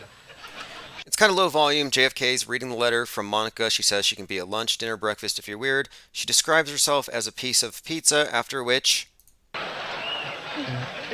It's amazing how kids know at a young age what they're going to do with their lives. It's amazing how kids know at a young age what they're going to do with their lives. Again, just strange considering the source. We briefly touched on space AIDS. Could the coronavirus have originated from outside planet Earth? I'm only bringing this up because, along with this fear of asteroids, they could get people acclimated to the idea that even though we're not being hit with any planet killers, we are being hit with things that are infectious, so you need to wear a spacesuit to leave your house. So it's not just your super spreading Republican Trump loving neighbors you got to be afraid of. No, it's coming from space. So this makes the atmosphere itself dangerous. You're now not really built for this environment. You're kind of an alien here. You may as well be on Mars, because the environment is inhospitable to human life. You have to have you have to have a suit. You have to have something else. You have to have a breathing apparatus. So again, a virus from space. CYBERGEDDON coming up at the end of this month, most likely. Just rumors at the moment, but I'm just following where all of the drills and the predictive programming are leading us. And you can't separate space wars from cyberspace. So I think it's all connected. So a heads up there. Let's see, this year's deadliest conspiracy theories. We may touch on that. All right, let's see. There was a story in the Daily Beast about some anti-masker who mooned the other passengers. They said, he was basically being rambunctious on the flight, creating a disturbance. They told him to put on a mask, and he exposed his buttocks. Well, it turns out the guy's a soccer player. So I'm wondering if it's not just a crisis actor situation. Let's see. David A. Pryor says there's a pizza party card on the Illuminati card set. Secret pizza meeting. Yeah, that's right. That's right. Secret. Let me bring that up.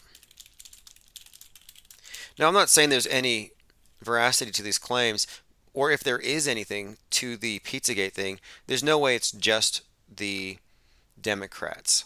And I would ask people that. I would say, so you believe that Hillary Clinton is high on adrenochrome, but Donald Trump is not? Like, are you really believing here that it's that clear-cut and partisan? Yeah, pizza for the secret meeting, and this pizza's bugged. But there still has not been, to my knowledge, a rational explanation for Barack Obama ordering $60,000 worth of hot dogs in the middle of the night. Okay, here's an interesting one. Bob Know-It-All from Globebusters had once suggested that you could cure COVID by inhaling hot air from a blow dryer. So you've heard a lot, ivermectin, hydroxychloroquine, drinking urine was like a new low recently, but this is actually from early on in the pandemic. And here's an actual quote. So the video has been pulled. This video is pulled from YouTube for medical misinformation. This is an actual Globebusters video where Bob said, and this is one of the stars of the Netflix show Behind the Perv, He said, quote, "That's not the only cure." Again, it says here, "The coronavirus cannot survive a temperature above 135 degrees Fahrenheit. So you take a blow dryer, right? Turn it on high heat and inhale the hot air." This is Bob Noodle from Globebusters talking about taking a blow dryer and putting it to your mouth and just blowing hot air into yourself. I guess that's what he does before every episode, fills himself up with hot air. He says what that does is it gets into your mucous membranes and your sinuses, and very shortly after, the coronavirus actually collapses and dies. Right. Right. Which collapses and dies first? The guy with the blow dryer plugged to his mouth, blowing 135-degree hot air down his throat into his lungs, or the coronavirus patient. Anyway, he says, quote, "And this is true with a lot of so-called viruses. I can show you docs." Goes on to say, there's the stats, and at some level, even if it's real, it's easily defeated by what Iru Landucci is doing. So Iru Landucci is another Globebusters, and what he does, and this is what Bob says, he says, even if the virus was real, and he didn't have a blow dryer, he says you can easily defeat it like Iru by taking chlorine dioxide, heating it to that temperature. So what, hot bleach? Hot bleach. Thanks, Bob. All right, let's move on. Yeah, collapses. Right, the virus collapses. The virus, even if it exists. So he's even questioning if it exists, one, but if it does, you can just take some hot bleach. All right, let's see. Whatever happened to Globebusters anyway? I think they were shut down by Jake Gibson's relentless troll campaign. Not even trolling, really just pointing out the truth. I mean, I don't want to get into the mud there.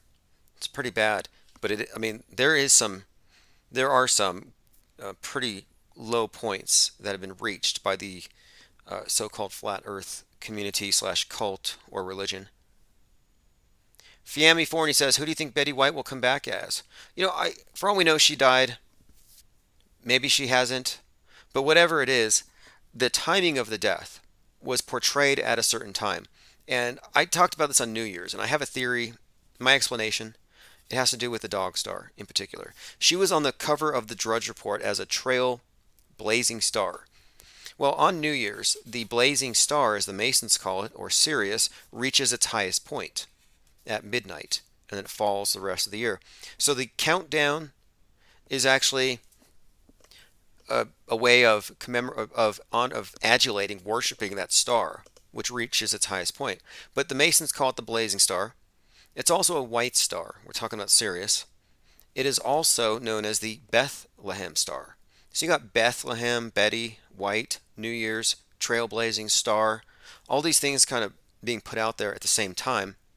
And it does go even deeper with the whole dog star symbolism and her association with the, some pet organization, some animal rights group or something.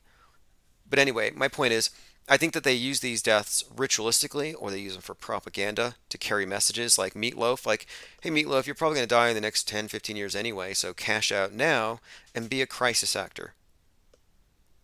Easy to do. Azul Yogi 33 says, "How can we be sure when someone actually dies considering the death fakes?" Well, you really can't without evidence. And so when somebody says, "Well, I know for sure that celebrity did die," it's like, well, what do you know that we don't? Like, we have no evidence that Kobe Bryant died. And the first ones to report on that, TMZ. It's like, how did TMZ know who was in the copter and who died before the next of kin were even notified? And I think I was the first one to really point that out, that was one of the major things about the story that kind of showed it to be a hoax. And shortly thereafter, they made changes to how the reporting works out there with regards to reporting on accidents. TMZ got more interviews of witnesses at the Nipsey Hussle shooting, which has never really been perfectly solved. I mean, it's very ambiguous when you look at the footage. But LAPD didn't interview most of these crisis actors. It's like, why is TMZ the only one doing any investigation? It's, because the news media, and this is why it's important to point out crisis actors. This is one of the major, if there are any real significant red pills out there to take, it would be the fact of crisis actors existing. Because that shows you that the MSM is not being tricked by unscrupulous actors staging events or lying or hoaxing. No, they're not being tricked. They are the trickers. It's a major paradigm shift. All right, let's see here. Going through comments. If you want to send a tweet, go to tweet at RealTimOzman if you have any links for me. Okay, going through some more headlines coming up this week. Okay, so this is the week anniversary of the Challenger explosion, the Kobe Bryant crash. Just a heads up. Space Shuttle Challenger blew up on the 28th of 1986.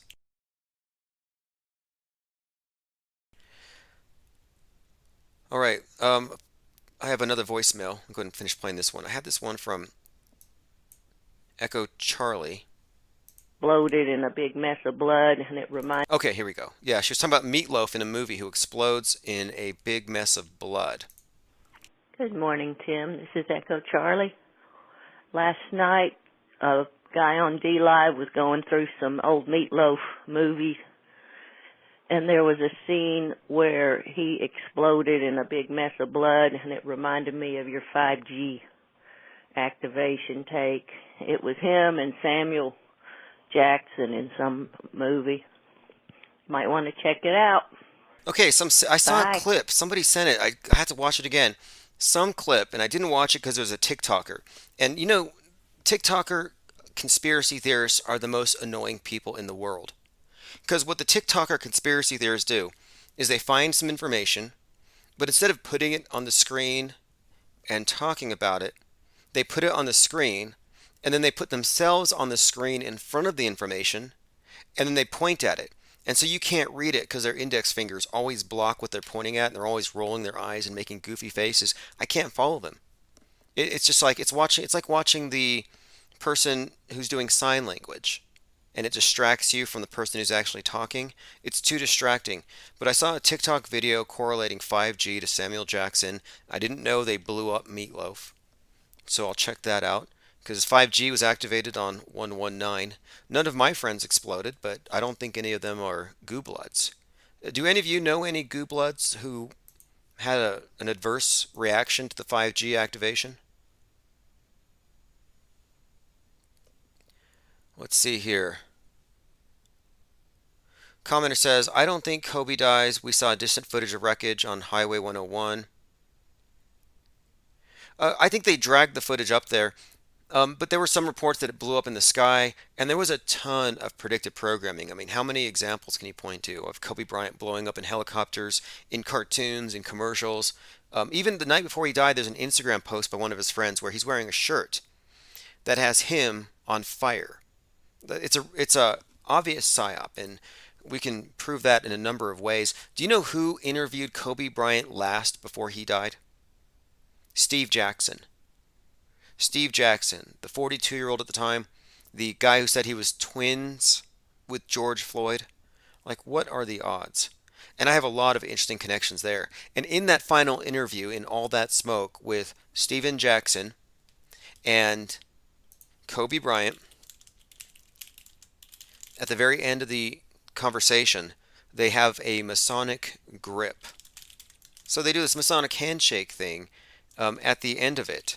Again, it's a podcast that Steven Jackson did called All That Smoke, and the final episode was with Kobe Bryant.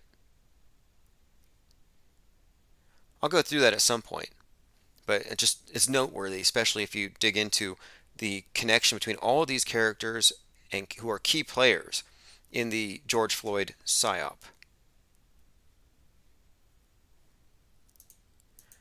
All right, we talked about the Mandela Effect rap by the Muppets with the Muppet version of Brian Stavely on Mark Sargent's channel. A life-sized Muppet. Fascinating. That they think that an hour of rapping about flat Earth and the Mandela Effect is going to... what are they trying to accomplish? Maybe it will accomplish what they're trying to accomplish, which is alienating people who don't know anything about the topic. I mean, I don't know why Mark Sargent has to be disingenuous. he's putting up an hour-long video reaching out to children, yet he blocks the comments so nobody can criticize or say anything about it. And then my other thing is, why doesn't he just come out and say it? Hey, children, I'm Mark Sargent. Let me educate you, even though your parents don't like what I'm saying. Like, it just seems a little subversive. And, I understand marketing and getting ideas out there, but subverting the youth is a very MSM type of thing to do. It's what they do in the schools. And I just find it strange that so-called truthers are using these types of tactics. By the way, the first man to get a COVID-19 vaccine was named William Shakespeare. Just a friendly reminder of the fact that this is all just a big stage. Police have arrested a Long Island mother for giving a 17-year-old boy a shot of COVID vaccine in her home. Yeah, this is a vax pusher vaxing some neighborhood kid who's 17. And she went to jail, thankfully. But why? Isn't she doing good for society? Isn't she saving society? Why would you stop this? Why would they have a problem with this? Like, I have to ask, why doesn't Jeff Bezos just spend a quarter of his fortune and have drones go out and send vaxes and boosters to everybody? Why don't they? Because they don't want you to administer it yourself, because it's about the power dynamic between big government and you. That's what I think it's actually about. All right, so we've talked about the Mandela Effect. I mean, I think we all know what that actually is. I don't know why it's still being pushed. I think most of it's, again, to destroy the credibility of anyone who might see through stuff. Oh, the news is fake. Those kids didn't die. But then at the same time, you're saying that reality is always shifting. Your underwear is different than it was yesterday. No longer has a cornucopia. These types of things. And it's like, well, does this guy have any grasp on reality at all to be able to be saying that they know what news is and isn't fake? And I would say no. There's another effect here. It's another celebrity that died. So Louis Anderson, another comedian, died. And so one of the Mandela affected, and I caught this in a comment on a Brian Staveley video. So on Brian Staveley's video, Meatloaf is Not Dead, where again, Brian Staveley's the Mandela Effect expert. He spells Meatloaf as one word. So he is affected. So anyway, one of the comments in here, the very first comment by Rayvon Oki says, hey, check out this text. This was about Louis Anderson, who just died. But I remember he already died years ago. So in my reality, he's still alive. So now you also have not only the Meatloaf effect, but the Louis Anderson effect. So these individuals are constantly misremembering things and then assuming that their misremembrance is the real thing and that reality shifted. So for this guy, in his subjective reality, Louis Anderson had already died and Meatloaf... Anyway, does this make sense to anyone here? Or does this sound to you like some kind of a slick disinformation campaign?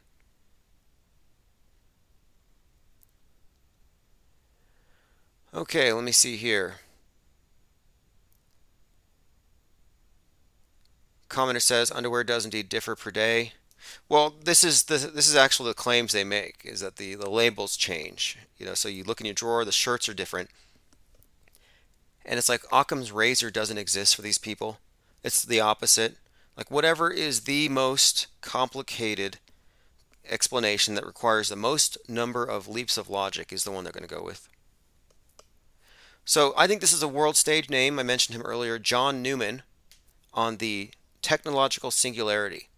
He was quoted as saying, "The ever-accelerating progress of technology gives the appearance of approaching some essential singularity in the history of the race beyond which human affairs, as we know them, could not continue."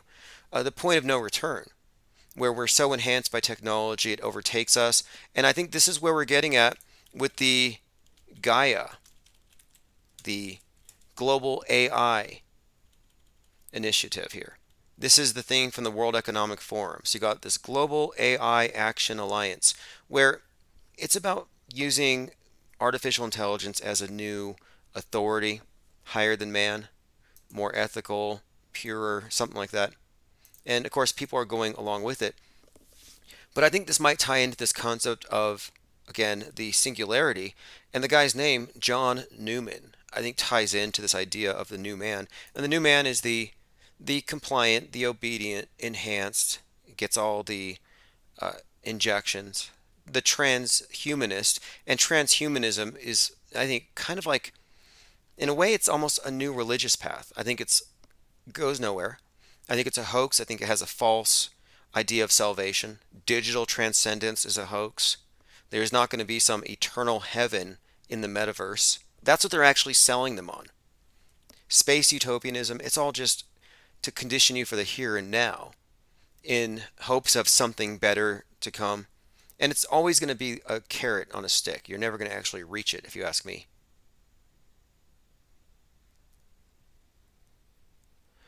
Wee says Meatloaf is Meatloaf. He didn't know how to spell his own name.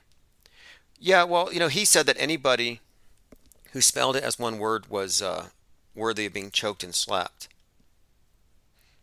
I mean, in Brian Staveley's case, maybe, but, I don't really care if people disagree with me. There's room for people to be wrong. But it's the Mandela Effect who say there isn't, that there is only one correct answer. That's what gets people into the Mandela Effect itself. They're given a false choice. Like maybe it's not just either or. Maybe it could, like, why would it be just Jif or Jiffy? Like, which is it, Jif or Jiffy? Are you on the Mandela Effect team or not? How come it's not Jif or Jiffy spelled with a J or a G, two Fs, one F? Like, you could make 8 or 9 combinations that are all plausible. Or does reality only split in these very specific ways? I find that to all be very, very much consistent with faulty eyewitness testimony, with the interrogator bias creating the effect, the wrong answer. By the way, let me play this. This is a clip from Bill Maher, from someone who is making a lot of sense. She sounds like a crazy conspiracy theorist and a racist and an insurrectionist. And this was on mainstream TV. I did it all. I watched Tiger King. I got to the end of Spotify. Like, we all did it, right? And No, we didn't all do it. Well, here's now, she's talking about quarantining and how she followed the rules. She got the booster and... You get the vaccine and you get back to normal. And we haven't gotten back to normal. And it's ridiculous at this point.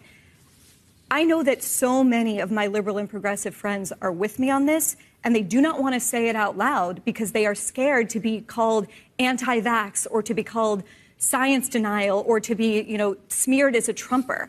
I'm sorry, if you believe the science, you will look at the data that we did not have 2 years ago, and you will find out that cloth masks do not do anything. So she just said this on TV. So apparently, since this is part of the controlled media, apparently they're changing the script. So I think it's time to bring in the alien agenda or whatever's coming next, space wars, but they're phasing that thing out. So just a heads up. I'm going to put a link in the chat for anybody who wants to pick up one of these mugs. I'm putting a lot of the Penguinati. Hey, Ready or Not 82 says, I remember Louis Anderson dying years ago as well. That was the reason his cartoon, Life with Louie, stopped running. Fiamma Forney says, the person that brought C-19 to Australia was Tom Hanks. Azuli says, is this the skeptic Mark Sargent from the Art Bell days? Might be. Was he on Art Bell? I don't know if he was. He's the guy from Flat Earth Clues and the star of Behind the Curve. Someone says, is there any messaging in the tragedy of Macbeth movie? Yeah, I went to watch the movie. I mostly watched it because I'm doing a lot of artwork in grayscale with markers and charcoal. And I thought it might be a good exercise just to check it out visually. It's a good movie. And I have it's not the best Shakespeare I've seen. I like Titus a lot more.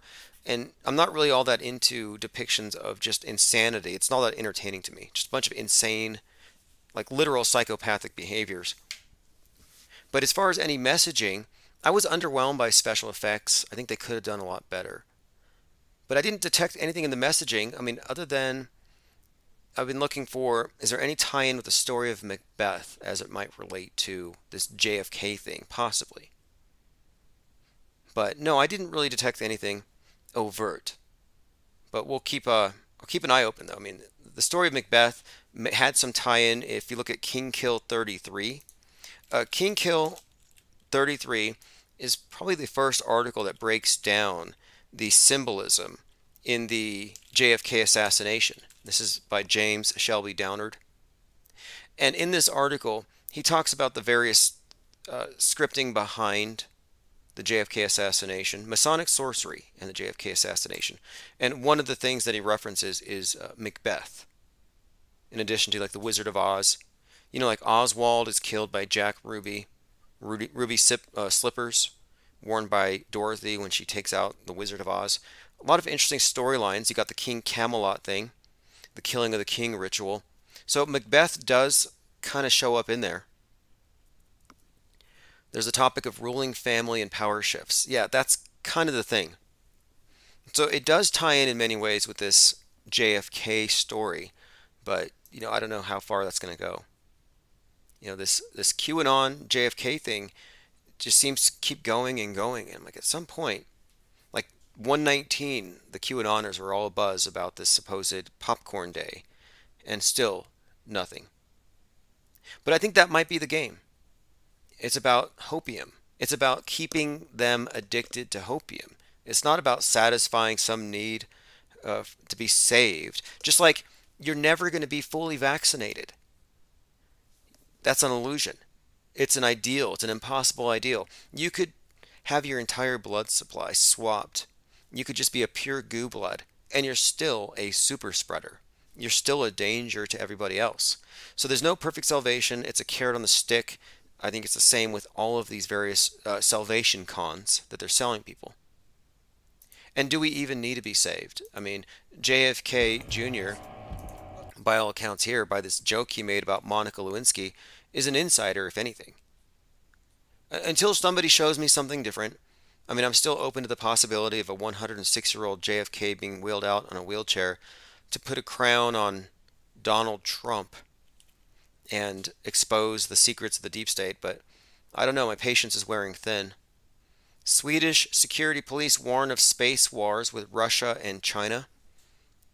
So again, all these things are being put out there into the news, in the movie, so I'm expecting something from above to come next. As they say, don't look up, which obviously has the double meaning. Don't look up, as in don't research for yourself, don't do your own research, it's dangerous. All right, thanks everybody for joining. This is Gaia's Revenge by JT33. Leading to extreme concern, as scientists say climate change shows no signs of slowing its deadly rampage. Scientists have predicted this for the last 70 years, but it's actually happening more quickly and it's more intense than we realized. Shows no signs of slowing. Scientists now say it would have been virtually impossible without human-caused climate change. I have to pause for just a moment here. I have one more message, and I'm looking at the transcripts here, and it says something about hidden kings. Hey, Tim, it's Echo Charlie. About those hidden kings, there was a Netflix series that was wildly popular about Scotland. It was a little too racy for me, so I didn't watch it, but I did read one of the books, and there was a guy, I think he was a king, but he might have just been a military guy that had to hide after a battle for like a long time, and they had to bring him food and stuff. Bye. Okay, I appreciate that. Again, I get messages 24/7. And yeah, I was talking about the article by Miles Mathis called Hidden Kings, which is actually the earliest reference I can find to this idea that the Kennedys are this secret royal bloodline that have been ruling from behind the scenes. It's called Hidden Kings, Camelot Ruled from the Caves of Merlin.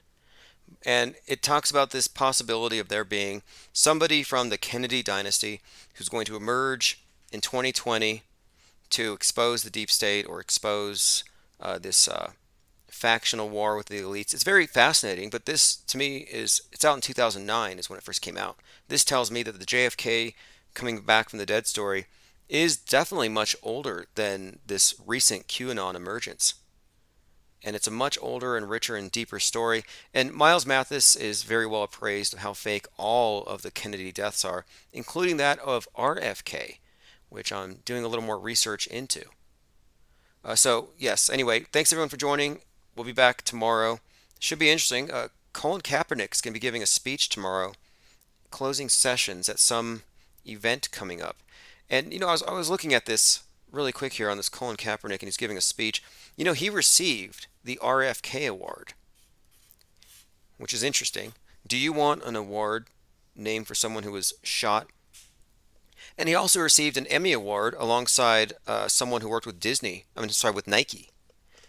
With Nike for some ad campaign. So you look up Nike, Kennedy, and Kaepernick, and you'll find it's the Dream Crazy. It was Wyden and Kennedy. So I'm like, okay, so this guy got these two major awards, an Emmy and an RFK Award, both with Kennedy in the name. Just stands out to me. Just bringing it up because he happens to be speaking tomorrow, his first public appearance, I believe, in some time. And I don't know, I expect it to be interesting. I'll be following it, and if anything happens there, you'll be the first to know. All right, this is Gaia's Revenge.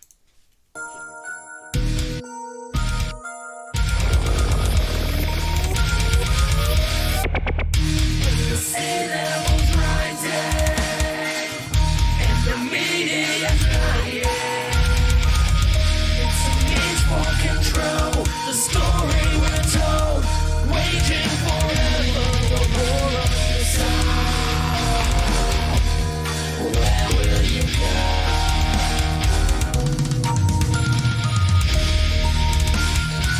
Harsh conditions now fueling infernos across the region, making the fires bigger and more destructive. The sea level's rising, and the media's dying. It's a means for control. The story we're told, waging forever the war on your side. Where will you go? Where will you go when the sea levels rise up to swallow you? Just another politically partisan issue. They seem to follow you. Sounds to me like a psyop. I'll cut off the head of the Cyclops. His lies are incredibly venomous. He's spitting that ridiculous sadistic shit. Sadomasochist. I'll be spontaneous. Some more. Blockbuster must be getting dangerous with this outrageousness. I've played like this for so long, I'll really stay like this. Yo, jot it down and put it on the misinformation list and step back to the line. I've crossed all my T's and dotted my I's, trying to redefine what is left on the inside. Just part of the system of lies that we're born into. To keep you in fear is the war that they wage on you. Just part of the system of lies that we're born into. To keep you in fear is the war that they wage on you. Can anyone guess what's coming next? Just how long do we remain locked down, vaccinated and muzzled with Big Brother's foot on our necks? This life is a test to put forward the best of you. That is the quest for you. Learn to be humble. You gotta grow from your slips and your stumbles. Forget what the media mumbles. Then sit back and watch as the narrative crumbles. When all that you think that you thought that you knew was a lie. This is a war on your mind, body and soul. They're waging for total control. It's just a part of the system of lies that we're born into. To keep you in fear is the war that they wage on you. Just part of the system of lies that we're born into. To keep you in fear is the war that they wage on you. Just part of the system of lies that we're born into. To keep you in fear is the war that they wage on you. You are listening to Infinite Plane Radio. Stick around for live call-in shows. Stay for the music and recent replays. Join us at infiniteplane.live for 24/7 live chat with other listeners.